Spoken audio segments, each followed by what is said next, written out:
Good afternoon and welcome to the City of Casey Council meeting on the 16th of October 2024. My name is Nolene Duff and I'm the chair of the panel of administrators, and it's my pleasure to welcome you all to this council meeting today. I'd like to start with introduction of my colleague panel members. First of all, Mr Cameron Boardman. Good afternoon, Chair. Mr Miguel Belmar. Good afternoon, Chair.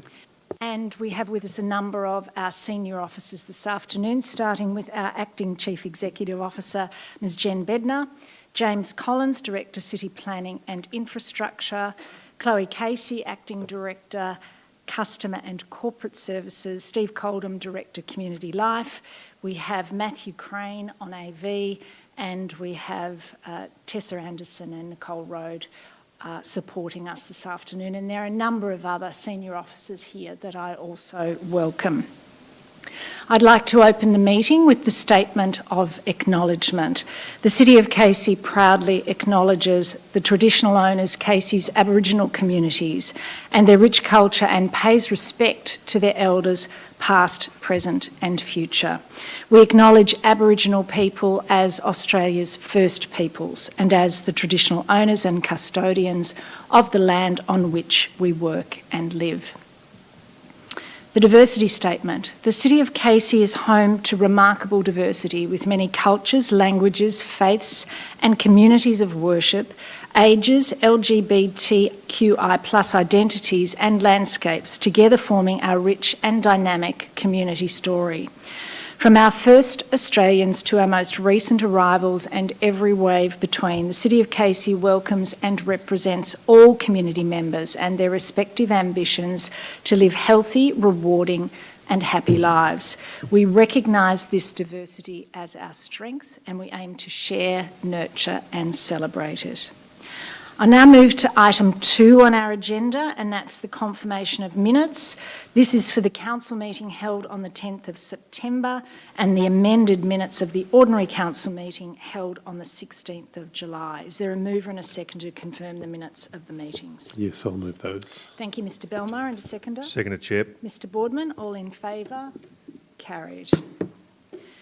Declaration of interests, item 3. I've considered my obligations under section 130 of the Local Government Act 2020 and do not have any conflict of interest relevant to today's agenda papers.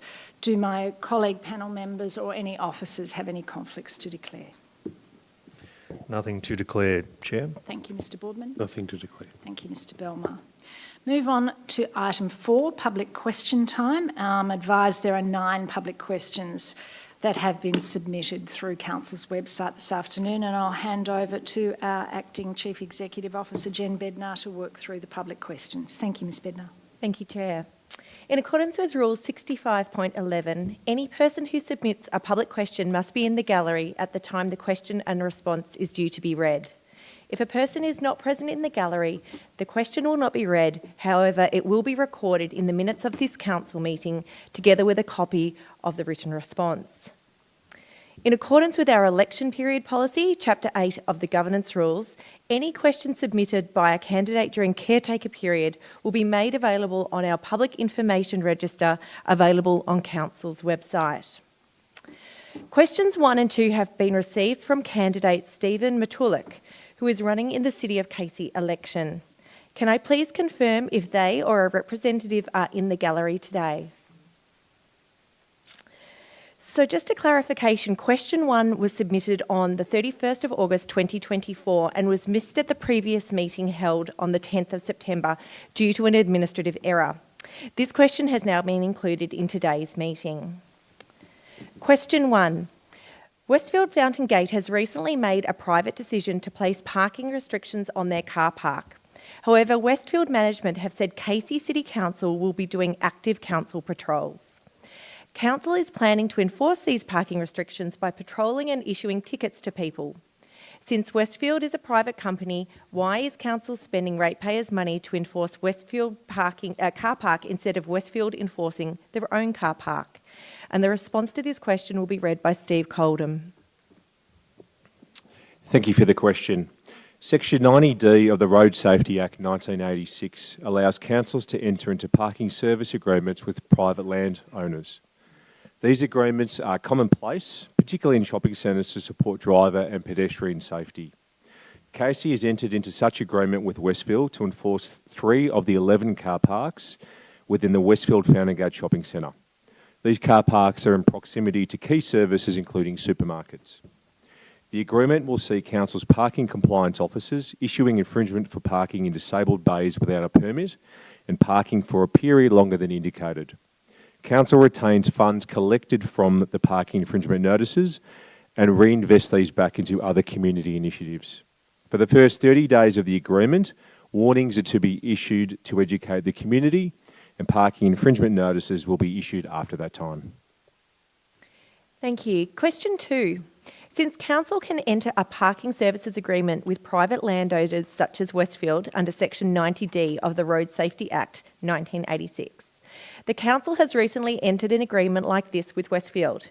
However, the council has not published public information on the agreement. Residents want to see the decision-making and use of ratepayers' funds in a more transparent manner. Can the council make this agreement public and for all information on this agreement public? And the response to this question will be read by Steve Coldham. Thank you. The agreement made between council and Westfield has been developed within the appropriate council delegations and aligns with the legislative requirements under the Road Safety Act. The document executed between council and Westfield is not available due to it being commercial in confidence. Thank you. So moving on to questions 3 and 4. These 2 questions have been received from Mel Smith. Can I please confirm if they or a representative are in the gallery today? No, it does not appear a representative is here, so I will move on to the following questions. Questions 5 and 6 have been received from candidate Gary Page, who is running in the City of Casey election. Can I please confirm if they or a representative are in the gallery today? Thank you. So, question 5. In August 2024, the EPA published new landfill buffer guidelines and separation distance guidelines that increased the Hallam Road landfill, the Taylors Road landfill, etc., associated land buffers recommended for residential or sensitive uses to 1,500 metres. As garages, house extensions, similar structures, motorhomes, caravans on residential land have been known to be used for residential purposes, could permit applications for these within the EPA 1,500 metre landfill buffer be potentially rejected? And the response to this question will be read by Mr James Collins. The recently updated EPA separation distance guidelines and landfill buffer guidelines expand the current recommended separation distances between landfills and sensitive land uses, such as residential homes, schools and childcare centres, to address the impact of dust and odour on the surrounds. Council is required to consider these guidelines when preparing and assessing planning scheme amendments, precinct structure plans, planning permits and EPA permissions applications. The guidelines do not apply to the development that has already been approved and only apply where a planning permit is already required under the Casey planning scheme. Section 8 of the landfill buffer guidelines provides more information on the process Council is expected to follow when assessing a new proposal for development within the landfill buffer. If you have any specific development scenarios that you would like to explore in relation to the guidelines, it's best to contact the statutory planning team, as some types of use you have outlined in your question do not always require planning permission. Thank you. Moving on to question 6. Council's Hampton Park Hill Development Plan, section 3.2.1, states, residential development and sensitive land uses will not be supported within the recommended EPA buffer for the landfill. Post-2070, section 3.2.3 states, with the removal of the buffers, there is an opportunity to reconsider the merit of land previously in the general residential zone for residential purposes.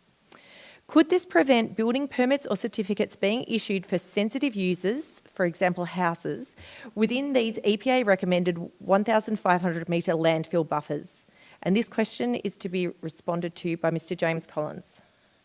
Section 3.2.1 of the Hampton Park Hill Development Plan and the EPA guidelines only apply to planning matters, for example, a planning permit applications and proposed planning scheme amendments. Unless there is a restriction on title or there is a planning permit required for a new proposal, they are not considered under the building regulations when applying for a building permit. Section 3.2.3 of the Hampden Park Hill Development Plan relates to buffers for landfill gas risk. The existing landfill gas risk buffers distances were not changed under the revised EPA landfill buffer guidelines, and therefore the ultimate development scenarios for the closed landfill outlined in section 3.2.3 are not likely to be impacted by the guidelines. Thank you. Questions 7 and 8 have been received from candidate Anthony Tassone, who is running in the City of Casey election. Can I please confirm if they or a representative are in the gallery today? No, a representative is not present. So, moving on to the final question. Question 9 has been received from Lauren Tassone. Can I please confirm if they or a representative are in the gallery today? No representative is here today. Thank you, Chair.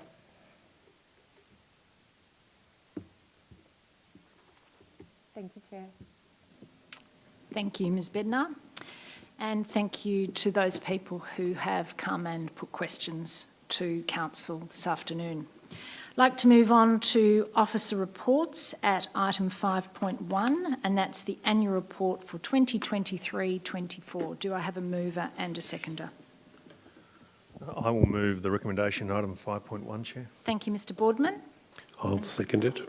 Thank you, Mr Belmar. Mr Boardman, would you like to speak to... Chair, can I reserve my right to speak to this item combined with speaking on the next agenda item?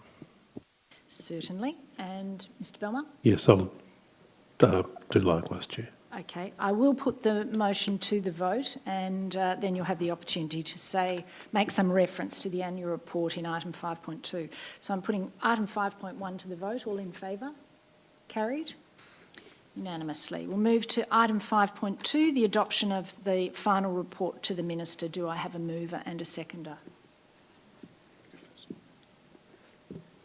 I will move the recommendation at item 5.2, Chair. Thank you, Mr Boardman. And a seconder? Yes, I'll second it. Now, before I invite Mr Boardman and Mr Belmar to speak, I've been asked and will indulge the Acting Chief Executive Officer who's indicated she would like to make say a few words. Thank you, Ms Bednar. Thank you so much, Chair. On behalf of the Casey community and employees, I would like to say thank you to our dedicated panel of administrators at their final City of Casey Council meeting. I want to express my gratitude to each of you for your dedication and commitment to supporting our organisation to lead and deliver critical services for our community. You have supported us to ensure that our community continues to thrive and receive the support it needs after challenging times. Over the past 4 years, under your leadership, we have achieved many significant milestones, and these include the delivery of major projects and capital works right across Casey, including delivering over $23 million towards parks and open spaces, upgrades to our major aquatic facilities, including a total roof replacement at Casey Arc, and completion of a new $8 million sporting hub at Casey Fields with an indoor training facility to support elite level competition. In addition, you've seen 89 participants graduate from our community leadership program over the 3 years to support new and emerging community leaders, 7 of whom are running as candidates within the local council elections this year. You've guided Council's response to the COVID-19 pandemic by modifying the way many of our services were delivered to ensure that they could continue to operate for our community. And during this time, Casey also delivered over $510,000 in support packages to provide tailored support to local businesses impacted by the pandemic. You endorsed the 4th and final year of our Council Plan 2021 to 25 in June this year and supported our Shape Your City community engagement program that will help build our new community vision. As we prepare for the return of elected council, it's important to reflect on the stability and leadership each of you have provided. This has included ensuring Casey's governance has returned to best practice, to support transparency and to rebuild trust within our community. Ensuring council has clear and appropriate delegations and strong conflict of interest measures, and to ensure the community's best interest is always at the centre of decision making. and through focusing on delivering reform recommendations so that Casey can be known as a local council that operates with integrity and transparency. Your leadership and strategic approach have laid strong foundations for the incoming council to build upon. I have personally enjoyed working alongside each of you and learning from each of you. We wish each of you the best in your future endeavours, and the impact you've had on the City of Casey will always be remembered. I would like to thank you once again for your dedication, your passion and your service. Thank you. Thank you very much, Ms Bednar. Very much appreciate your kind words on behalf of the team here at Casey. I'll now move to Mr Boardman to speak to item 5.2, adoption of final report to the Minister. Thank you very much, Chair. I will echo your words and thank you, Ms Bednar, for those very kind, those very generous words. It's a little self-serving for us to hear those words, because I think we've got to put the perspective very clearly from the community's viewpoint that this undoubtedly has been a team effort.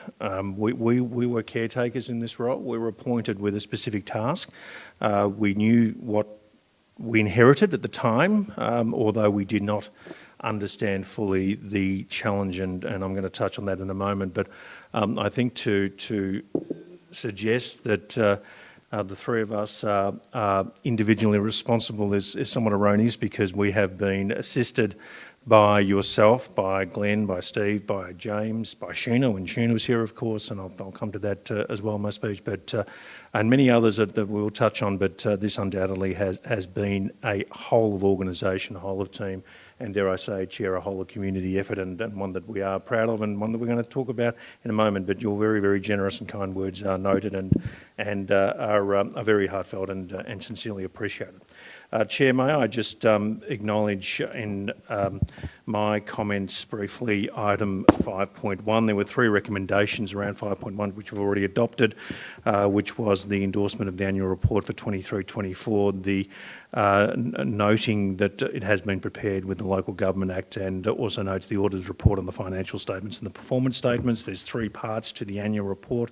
Of course, being the report on operations, which contains information about the operations and achievements of the organisation against the prescribed indicators and the specific measurement of the services that we have incorporated as part of the annual report, planning and reporting mechanisms as part of the annual plan. We've spoke about this many times, and I don't intend to speak too much about the specific outcomes at this meeting, because we do want to talk about our final report. We are talking about the performance statement. Also, we've adopted that in the annual report, and importantly, the finance statements, which we adopted at the previous meeting. I'll briefly note that in addition to the finance statements that we adopted at the previous meeting, we have now received the independent auditor's report from the Victorian Auditor General's Office.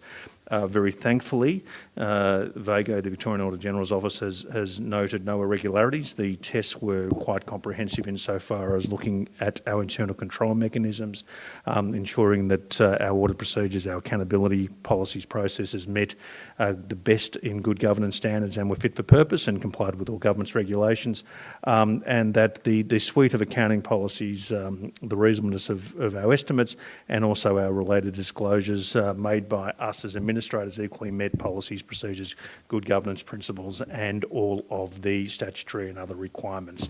I'm pleased to note that after a rigorous review by the Audit and Risk Committee, of which I am a member of, 2 weeks ago, I think that was on the 28th of September, if someone would correct me, but we did a line-by-line review of not just the financial statements, we did a line-by-line page-turn review of VAGO's report. We had a detailed briefing from both our internal auditors and our external auditors, being VAGO, and we clarified any outstanding matters with management, and we were pleased to adopt the report in full, as we did at the previous council meeting. So that quite important piece of housekeeping, Chair, has now been completed, and I'm pleased to give confidence to yourself and Mr Belmar as my co-administrators that whilst that process had its challenges due to the timing of the expiry of our term of administration, we did get there in the end, and I thank all those involved, and I will make some further comments about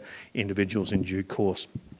But Chair, item 5.2 is our closeout report to the Minister for Local Government, which was one of the key requirements of our term, and the objectives of the closeout report was to highlight our achievements, to report against the Municipal Monitor's report, and to provide guidance on the expectations of a future council, particularly as it relates to the now public appointment of future municipal monitors and in accordance with the governance rules and the code of conduct. Chair, in reflecting upon our achievements, and it could sound somewhat self-indulgent to go through the detail and the comprehensiveness of the report, but I will pause to just set the scene on what we did inherit when we started. And it wasn't just an environment of public hearings and excessive and intense public and media scrutiny consistent with the ongoing IBAC Operation Sandin investigation at the time. But I think we've got to be quite clear that by the time myself and Mr Belmar were appointed, we were just in the preliminary aspects of the COVID-19 pandemic. And I think we had one in-person meeting, the three of us, to meet, to get to know each other, to understand what our operating rhythm was going to be and our respective aspects of approaching this particular task, and to also meet the executive. And I think by that stage, most of the staff had transitioned to a work from home environment. So I think we can clearly say that environment itself and that extraordinary set of circumstances did not lend itself to what would be a smooth transition to taking up such a significant responsibility. And we then had to go through a process of not just transitioning ourselves to an entire remote working environment, but transitioning and leading the entire organisation to a remote working environment. There were tools such as Zoom and Teams, which had become ubiquitous, omnipresent, that we'd never heard of, that we'd never utilised, as this facility itself is testament to the in-person nature of the culture of this organisation with its open plan desk, with its meeting rooms, with its congenial workspaces. And for effectively 2 years, that was all put to one side whilst we tried to create this virtual environment, meeting the objectives of the Municipal Monitor report, meeting the objective of the then Minister for Local Government, whilst in the background the Operation Sandin public hearings were being held. And I think we can say very clearly that we were quite struck by what we heard in those public hearings. And it really put into perspective what this organisation was faced with at the time. There is an adage in corporate governance that culture and leadership starts at the top. Conversely, there is an adage that the fish rots from the head. And in this organisation, those two comparisons were very, very clear. I really have a deep-seated empathy for anyone in this organisation that was faced with that type of a working environment. To have councillors who were so negligent, who were so transfixed on personal gain, who was so neglectful and dismissive of good governance and of what the recommendations from very capable, very decent, very honest people of this organisation were to try and represent the interests of the community as best as possible, was quite possibly one of the most outrageous, almost inexcusable things I have witnessed in over 30 years of working in public life. And when we hear the stories of individuals who were ostracised, who were not listened to, who were ignored, and who were challenged simply for trying to do their job in accordance with their statutory and other responsibilities, well, had really put in perspective that the size and the scale of the challenge that we had to adapt and had to ourselves dedicate to fixing. And the report that we very proudly adopt tonight and provide to the Minister hopefully sets the scene of what we inherited, how we went about getting this ship back sailing on a straight course, and now in a situation where I would be very confident in saying it is an exemplar not just within the sector but within public entities of good governance, of best practice, of the absolute best in process in transition to an elected council who will take up these seats in a few short weeks. And we started by, of course, reviewing the governance and integrity systems. We set out a clear governance audit and action plan. We endorsed a new protocol and policy for councillors in their role, specifically related to land use planning, to avoid those conflicts of interest, to try and remove the perceptions, to try and give confidence and clarity to the planning sector as what their expectations and obligations are, to make everyone's life easier consistent with the statutory planning environment, but most importantly to give confidence to the organisation to do their job. We developed new policies around strategic planning. We reviewed the delegations to ensure they were appropriate, that the executives, that the managers could make decisions commensurate with their qualifications, with their role descriptions, with the expectations and the trust that we had imposed upon them. We embedded conflicts of interest obligations within the revised governance rules to ensure that there was a clear line of sight of what the expected behaviour, and if there was any breaches, that there was a mechanism in place to deal with this. And of course we looked at significant ways that we could deal with inappropriate and wasteful funding, that we could improve our partnering arrangements, we could tighten up and make much more value-based principles around procurement, and looked at all of our contracting arrangements to get the best value, the best service delivery for the organisation and for the community. We've outlined all of this in the report as detailed and as comprehensive as a report like this does allow for us. But two of the other challenges that we did encounter was how would we as administrators better engage with the community, which is the perennial challenge with this organisation. I started on a reference point when I took up this role to look at best practice and community engagement within the local government sector. It's not exactly a common thesis amongst both the sector and academics, but I did note there was a VAGO report from May 2017, which still, I think to this day, has a bit of coverage in how councils can better engage with their communities. It doesn't give any quick fix or great recommendations, but it did provide a vision on the responsibilities and the roles and to, as I've said, empower the executive and the managers and the staff within the organisation to have confidence to engage with the community specific to their roles and responsibilities. It goes to that point of delegations. And we did this through the development of the community vision. We did this through assisting with the development of the Shape Your City engagement process, which I think to this day still is one of the most comprehensive community engagement pieces of work that has been undertaken in this sector. We looked at how we would transform the digital engagement and better utilisation of digital platforms to work with the community. Casey Conversations is an example of that, to try and have that balance between in-person meetings, community groups, community forums, but also utilising technology and having people access our services and access our people more efficiently through platforms that are becoming much more ubiquitous, and developing that future customer model. What does the future Casey resident, Casey ratepayer, Casey business expect and want, and how do they want to communicate with the council?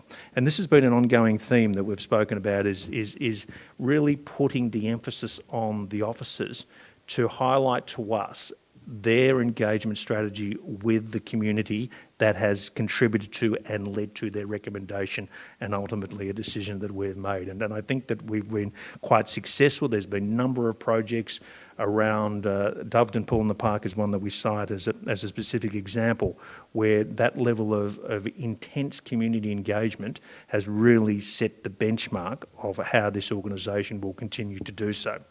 And in looking at the future customer model, the organisation began its transformation strategy, and it's a strategy that I have been involved with in hopefully providing some feedback, some advice and some leadership to, that will set the organisation up for future success by better utilising its technical platforms and getting the organisational structure reactive to the speciality, the qualifications, the delegations that we have been put in place. So there is there is a lot of confidence that we as administrators share for the organisation's future operating model, and again we hope that we've played a role in setting the foundations of that.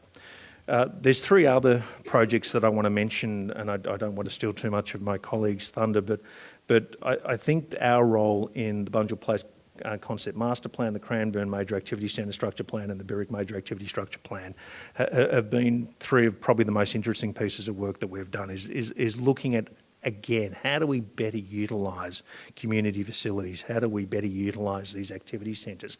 What are the expectations that the community will have in the future? How do we design these activity centres to get the utmost in visibility, amenities, safety, security, transport, interconnectivity, to have that broader regional focus, and most importantly, to create a situation where we're not overextending ourselves, we're not throwing the capital works budget over a hill or on a high horse because we've over committed, but we're being very conscious of what our role is, how we can work with all the partners, and how we can come up with something in the future that really sets the community expectations quite solidly. And our work and the contribution and how that we've engaged with the officers on those three particular master plans has been very interesting, very fulfilling, and something that I think in a longer term basis we will all be very proud of. I've spoken of the culture and behaviour, and Ms Bednar spoke about the community leadership program. I've spoken about how we've improved the governance for all the code of conduct, how we've really taken a very significant look at better reporting, not just community and public reporting, but better internal reporting and better reporting to us, which has been a hallmark of good governance and good practice, and again, I think sets the organisation in a very strong situation for elected councils and for future success, and one which I would like to think provides an exemplar for the sector and can be utilised by other municipalities to achieve similar goals. But I finish my comments where I started and say that none of this is achieved through individuals or in isolations, and there are many people that I do want to acknowledge, and I do this with a risk because there are many people that should be acknowledged, and we've acknowledged many other council officers and other people within the community previously and individually, but these are the people that I personally would like to acknowledge, that I have probably had as much to do with throughout my nearly 5 years in this role than others in the organisation. And I start with the Audit and Risk Committee, which I have been an integral member of. We inherited an Audit and Risk Committee, I'm not going to be critical of it, but its role needed to be revised. And because of the revision that was necessary at the time, and I worked with Sheena Frost, who is now the CEO of Hume, who was the Director of Corporate Services at the time, and I thoroughly enjoyed working with Sheena on just getting our audit processes, our policies, our investment strategies, our financial reporting, our risk management templates in place. It was a lot of work because there really wasn't much in place at that time, and that resulted in a completely new revised committee, chaired by John Nguyen, committee members Carol Pagnon, Ernest Stabbick, are very diligent, professional, highly qualified individuals, and the organisation, frankly, is very lucky to have them. And I do place on the record my thanks again to John, Carol and Ernest.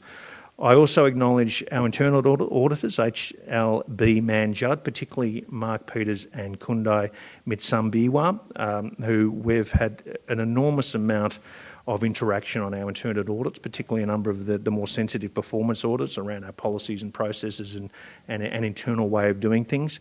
The way that they've approached their task has been the utmost of professionalism and dedication.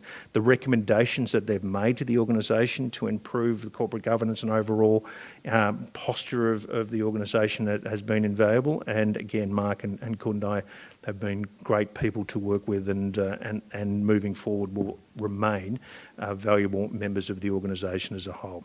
I also acknowledge Travis Derricott from Vago as our external auditors. Just transitioning from our previous external auditors to Vago was interesting to get to know the Vago way of thing, but I've always found Travis to be approachable and responsive, and I do acknowledge his contribution to this organisation.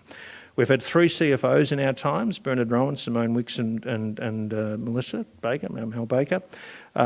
All have been very different, all have been incredibly capable, all have had their unique way of doing them, but all have absolutely had the organisation's best interests at heart. And I have thoroughly worked with I enjoyed working with all three, Bernard, Simone and Melissa, and I thank them for their time. I wish Bernard and Simone the best with their future careers, and Mel the best with her career here at Casey. And I can't understate the importance of the CFO in any organisation, but particularly a large organisation such as Casey. I touched briefly on the transformation project. I do acknowledge Clint Allsop, Marion Gregg, internally who are leading that project. It is an extraordinarily challenging project, one that still has a lot to do, but they're ably assisted by Tam Vu, who is the qualitative and quantity assurer of the project. And as I said, if I've made any small contribution to that project, I thank for the opportunity of doing that. One of the more satisfying things that I've certainly done, and I'm sure Mr. Belmar will touch on this, has been our citizenship ceremonies. We remark at these citizenship ceremonies that there's around about 100 new families moving into Casey every week. And you just think about that in addition to the organic growth, we've got to make allowances and considerations for 5,000 new families moving into this municipality every year. That in itself is a huge challenge, but there is nothing more satisfying than seeing the genuine joy and happiness that when we get 200-300 people in Bunjil Theatre, of them becoming Australian citizens.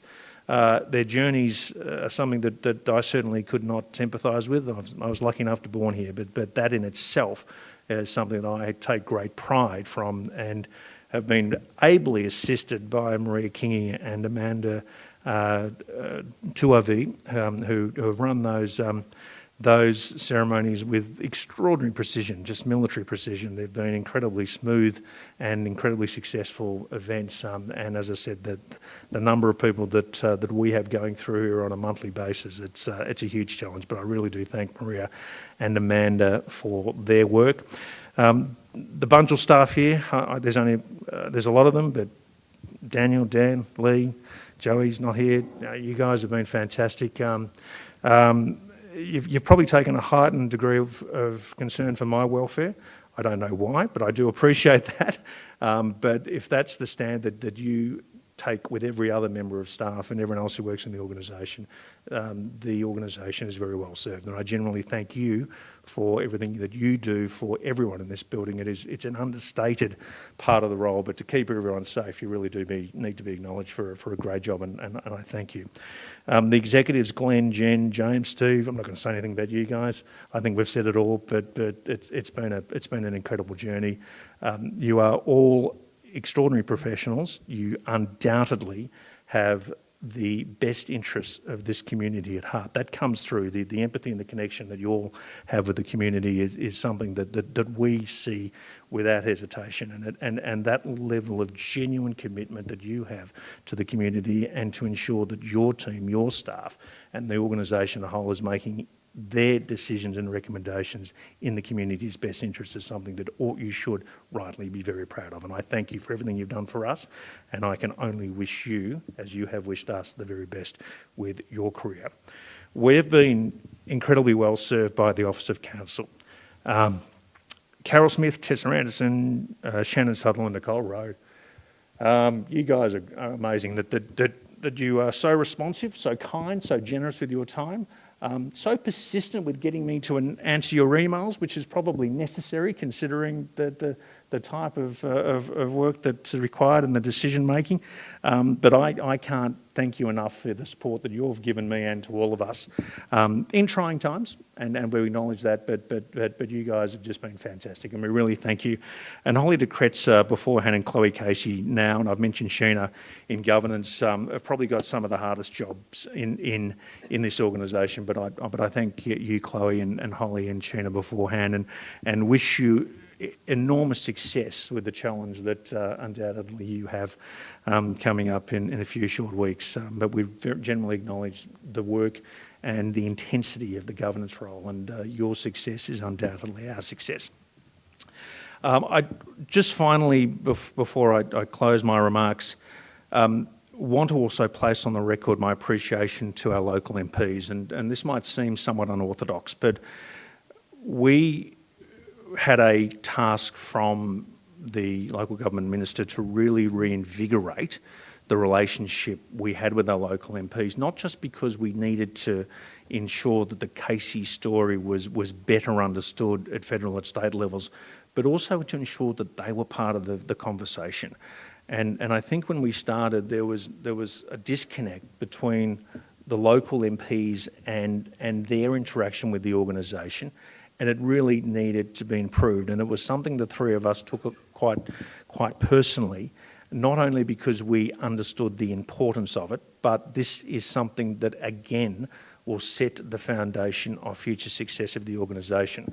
So I do place on the record my acknowledgement and thanks to Julian Hill, the member for Bruce, Jason Wood, the member for Latrobe, Cassandra Fernando, the member for Holt, Anthony Byrne, the former member for Holt, Belinda Wilson, the member for Narre Warren North, Gary Mars, the member for Narre Warren South, Brad Batten, the member for Berwick, Pauline Richards, the member for Cranbourne, Gabrielle Williams, Minister Gabrielle Williams, member for Dandenong, Jordan Crognali, the member for Bass, and in the upper house, Gordon Rich Phillips, formerly, currently Anne-Marie Hermans, Lee Trelamas and Michael Galea. And I thank them for the support of me personally, and I thank them for the support of the administrators. That has been something that has made our lives that much more easier.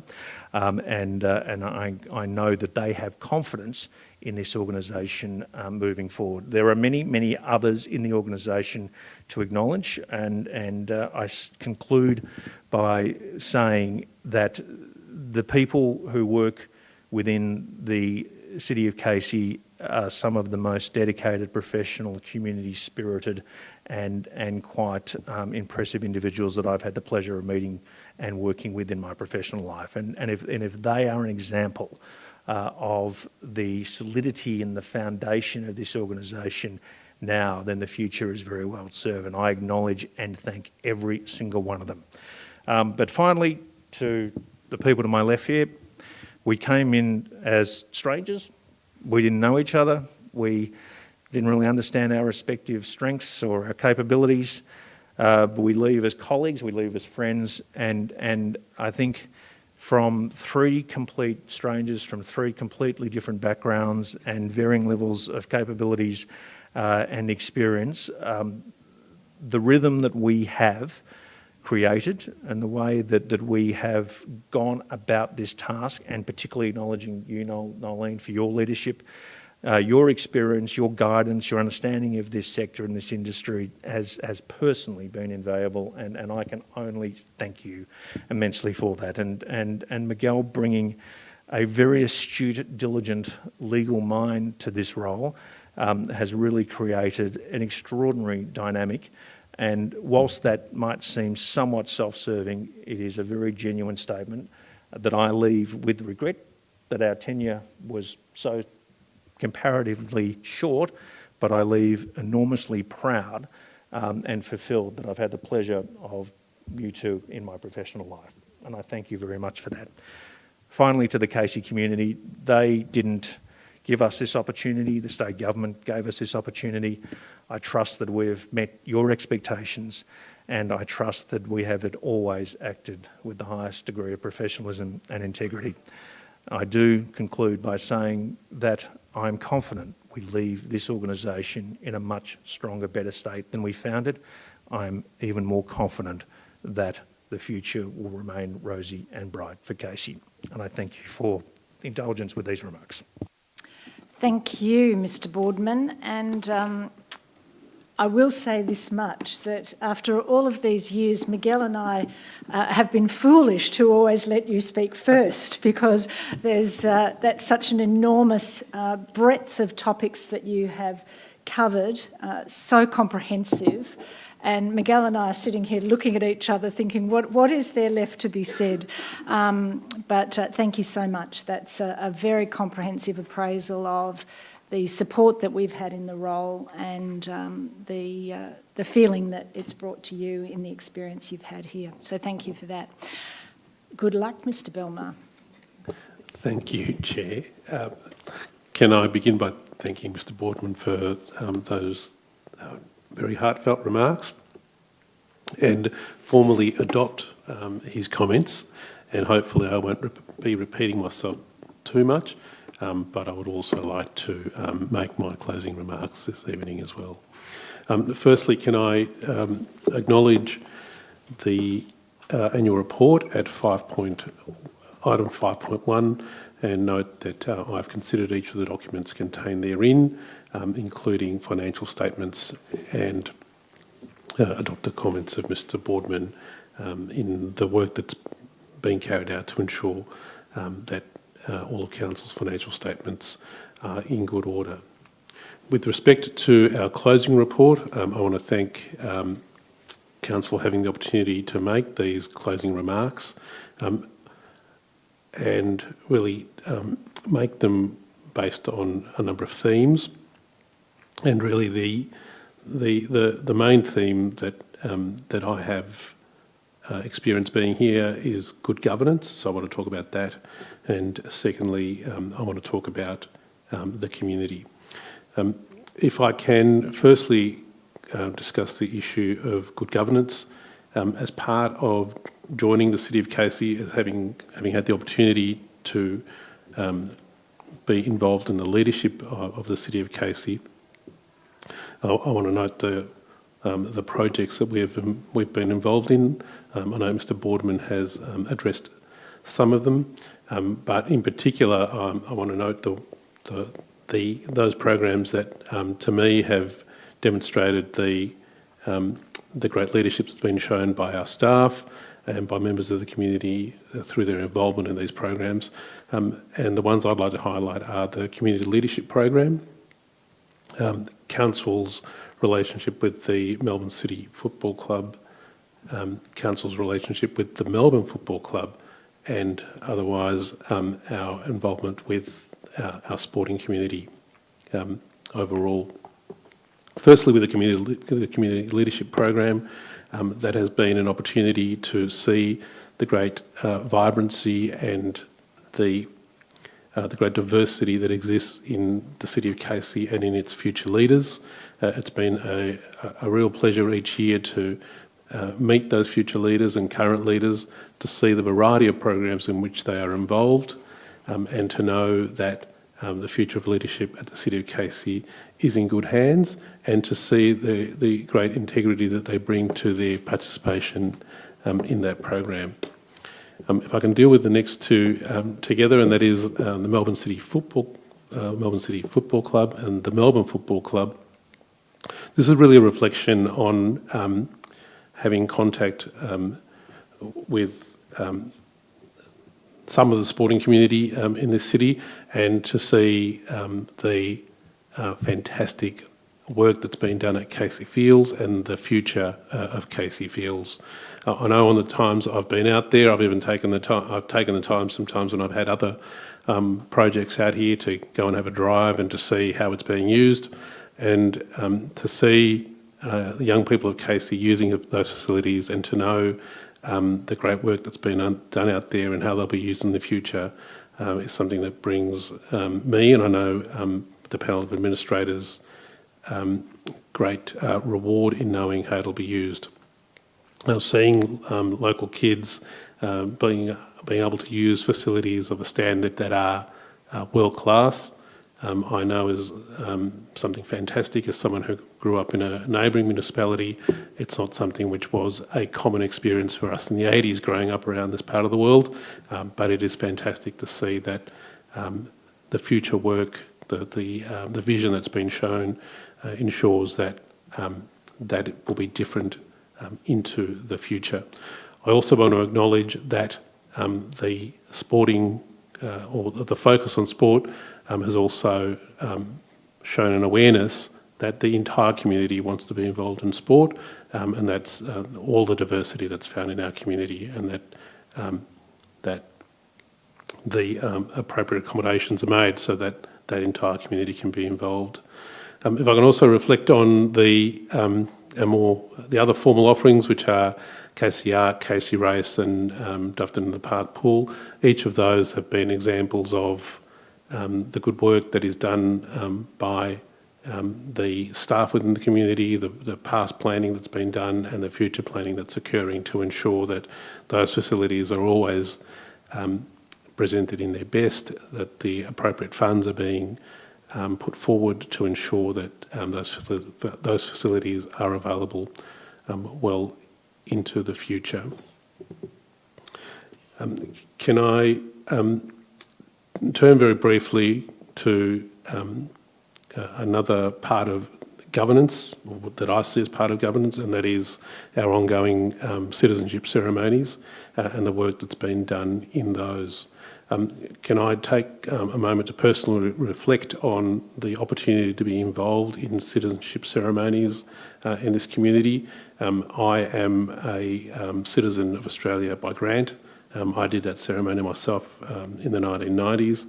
It's been one of the great opportunities to be able to be involved in those as a participant, and to see each month the hundreds of people who are becoming citizens, and to know that they will be making a fantastic contribution, as they have already done, to our community.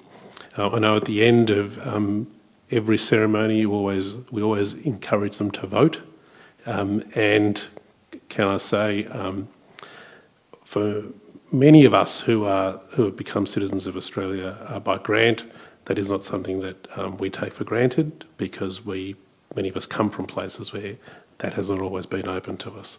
So it's a comment that's made at the end of each ceremony, and it's a very powerful one to many people in that room hearing it. Can I move to the features that brought us here, and that is we were appointed here, I was appointed here in May 2020 as a monitor because of an Act of Parliament. And that Act of Parliament occurred because of the matters that have been addressed by Mr Boardman in his moving speech tonight. I just want to touch on a number of things that we have introduced and we are leaving as our contribution to the City of Casey with respect to good governance and ethical decision making. And they relate to land use planning, they relate to councillor conduct and conflicts of interest. I don't want to talk too much about land use planning, but ultimately land use planning is has two parts. There's a strategic part, and then there are the applications. Here at Casey, both those parts now function very well, and the protocols and the policies have been established so that they continue to function well in the future. And the reason that they need to function well is because they are a public service. They are a driver of economic activity, and anything that creates any tension in that is a negative for the entire community. Secondly, with councillor conduct, at a number of previous meetings we've made comments about policies that we have adopted, both with respect to councillor conduct and to conflicts of interest.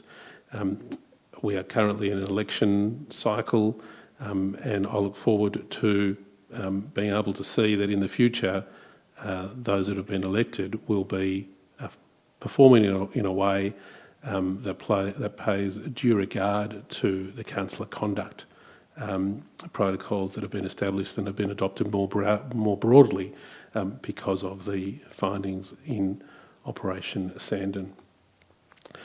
Can I also take this moment to thank Mr Boardman in particular for his role in the Audit and Risk Committee.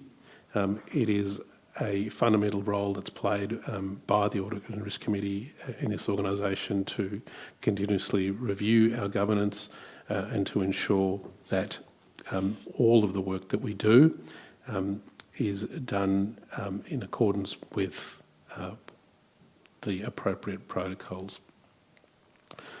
Can I also mention very briefly on the concept of governance, the policies that we've adopted with respect to both human rights and the environment are ones that have been, I think, very important and fundamental to the work we've done and to the diversity that we have acknowledged that exists in the City of Casey.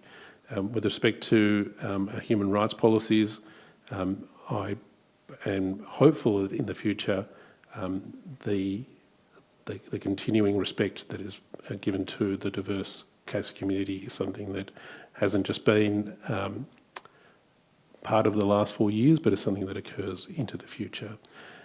With respect to our environment policies, I note that for us as a panel, it is, as I've perceived it, it's not been a matter of it being a matter of a political debate, but it's a matter of what can we do as a real response to an issue that is facing all of us.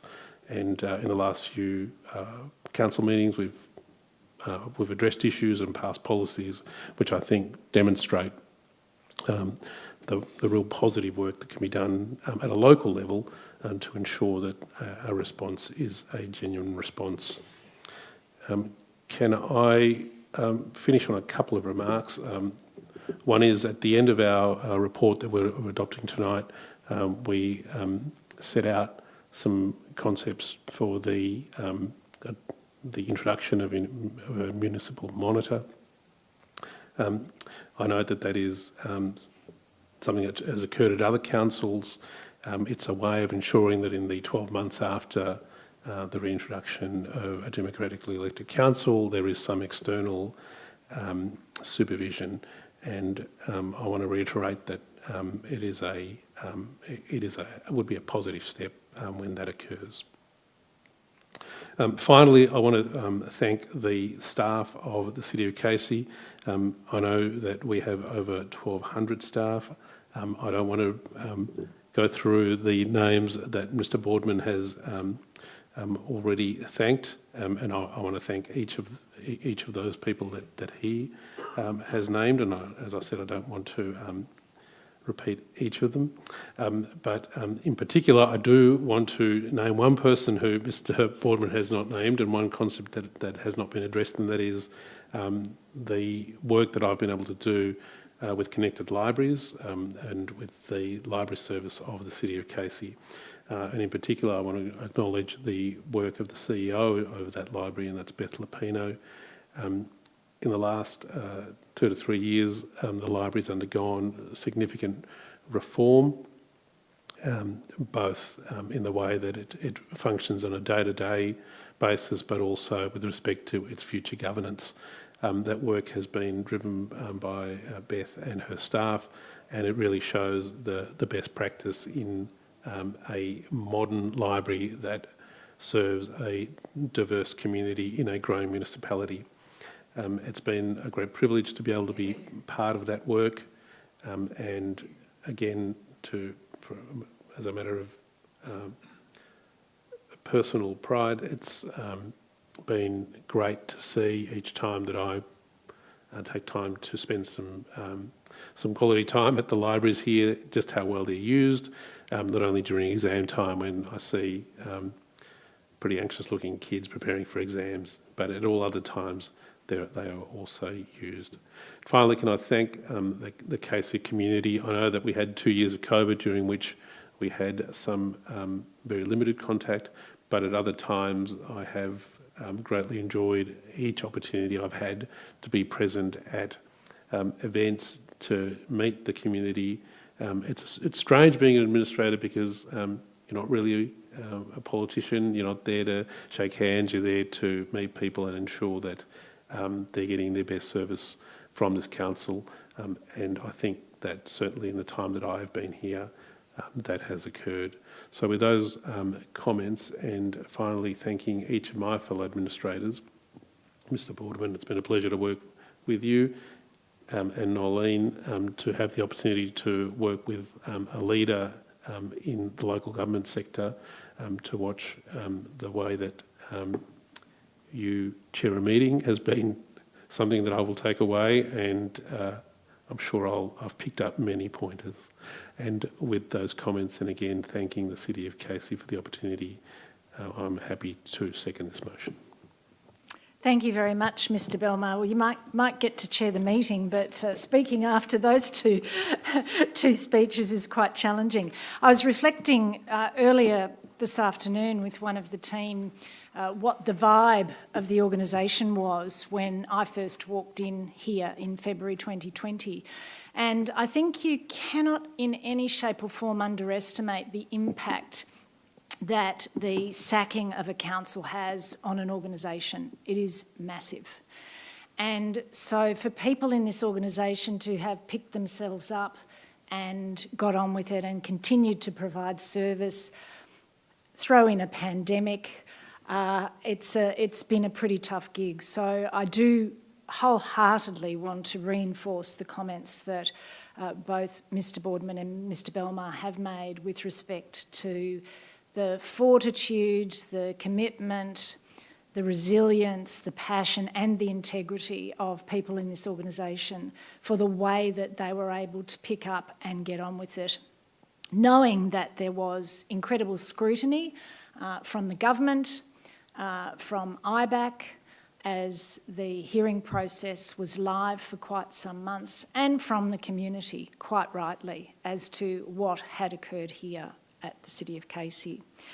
I think it's fair to say that when these sorts of events occur, they do have a longevity about them. And it's fair to say also that across the sector, where there have been major issues or breaches of integrity, that is an odour that lingers for a very long time for communities and organisations. And the charter that we have had has to really cleanse that odour from this organisation. And I hope that we have been able to give confidence to particularly the staff here and to the community that there really is nothing to see in this organisation. This organisation is an organisation that has a passion and commitment for this community.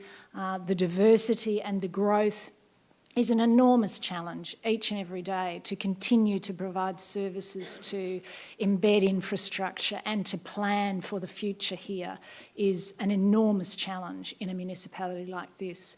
So I, for one, do not envy the role of the 12 councillors coming into this organisation. They have a big job ahead of them in ensuring that they are strategic, that they stay out of the potholes in this city and really focus on the big picture issues for this organisation and this community as it continues to grow into the future. There's also a very strong focus that the incoming councillors need to have at a regional level, because increasingly organisations such as councils with increasingly limited resources available to them really have to work together across the boundaries. And in the southeast there are strong networks, really good resources and good people that are contributing to that planning at a regional level and being strong advocates to both the state and federal government for the ongoing needs in this community. I think that one of the key elements that is a disappointment is the ongoing behaviour of councillors around the state. I think it's a word I dislike using, but it's unprecedented in the history of councils across the state that there has been such a high level of intervention by government into the management of councils across the state through the appointment of administrators and monitors. And so it's incumbent on the incoming councillors to ensure that they work to the highest level of integrity in the way that they conduct themselves, the way that they engage with the organisation, and the role that they play in planning for the future of this municipality. I would be devastated to see a further intervention in the City of Casey into the future. In that, I also want to reinforce the value and the importance of the peak bodies with which I've had quite a lot of contact in the course of my time through the Municipal Association of Victoria, and their continued focus on advocating for the sector, providing education and training opportunities to councillors and to being a voice for the sector with all levels of government. And I commend them on the continuing challenges that they embrace going forward in that regard. Mr Boardman mentioned the working relationship that we have developed with our state members and federal members of parliament. I think it's been such an important part of our role to ensure that there's a strong and positive working relationship there. And I know that they have also embraced the mechanisms we've put in place to support them through the organisation, through the work of particularly our Chief Executive Officer, Glenn Patterson, and the executive team. The liaison that's occurred there has been strong and high, and I'm very confident that there's a high level of confidence that they have in their capacity to work with us to achieve good things for this community. In the role that I've had a lot of contact with members of the community, and can I say that it's so extraordinary, the diversity that is available in this city. The members of the communities that are new, the longer established members of the community, and their contribution to the fabric of community in this city is quite something to behold. And I think it's something that the council, through its planning and through its commitment to community through a range of different programs, must continue to nurture and develop.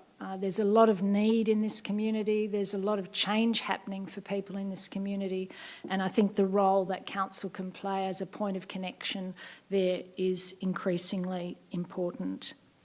There's lots and lots of thank yous that have been made, and I do reinforce and repeat those as well. But I do particularly want to make note of our Chief Executive Officer, Glenn Patterson, who's on a week's leave at the moment. Glenn has endured a lot through the period. I think it's fair to say that heading up an organisation that is sacked, where councillors are sacked, and leading that process of moving forward through that has been an enormous commitment he has made, with a great deal of skill and a great deal of capacity and a great deal of empathy. And I do particularly acknowledge the endurance that he has shown in working through that and continuing to work with us as a panel of administrators. We've had a constancy of executive team, and I think that has made an enormous difference to the capability overall of the organisation. Fantastic expertise. I'm looking at three people that we've worked with for a long time, and I say thank you, Jen, Steve and James, and to those who variously acted in the roles over the time as well, but particularly to the three of you. We've worked closely together, and you've been of enormous support to Glenn in his role as CEO, and I know that will continue into the months that come. Finally, a note to the candidates that are standing for election. It's a great privilege to serve a community in the role of councillor. So for those candidates that do become councillors, I really ask you to engage in the first stages of the induction program that has been worked on here, the training and development opportunities that there are, and to bring that intimate and detailed knowledge of your community to the role, but to also respect the role and its limitations and work with the organisation in partnership to achieve some really great things for the City of Casey going forward. So with that, I will conclude, and I'll move into the vote for item 5.2. Do I have support? I hope so, finally. Thank you. And yes, as Mr Boardman has mentioned, we have tabled that report with the Minister. We felt it was important. We've worked in a very transparent way in our work here, so we wanted to ensure that the community had access to that final report, and there you have it. We have a number of small items to progress. Item 6 is the consideration of reports of committees, and I note the reports of committees as listed in the agenda papers. Item 7 is petitions. There was one petition received with 12 signatories by Mr Ross Tomlinson for this council meeting, and that was with respect to music at the Acuna Park function that was held on Friday, the 11th of October, which was disturbing residents in a range of streets, signed by 12 signatories. And I have a recommendation that the petition be referred to the Manager Creative Communities to respond to the head petitioner. Do I have a mover for that recommendation? Thank you, Mr Belmar. Seconded, Mr Boardman. All in favour. Item 8 is late reports. There are none.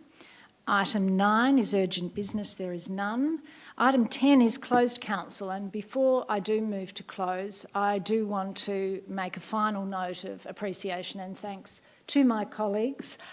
As Mr Boardman said, we were thrown together not knowing each other, and I think we've worked together extremely effectively as a team. I won't repeat the comments you've made, but I have very much valued the professionalism that both of you have brought to the role, the expertise that you've brought to the role, and the collegiate nature in which we've been able to forge a leadership team for this organisation in the absence of an elected council. And with that, we bid you farewell. It's our final council meeting, and I formally close the meeting. Good afternoon.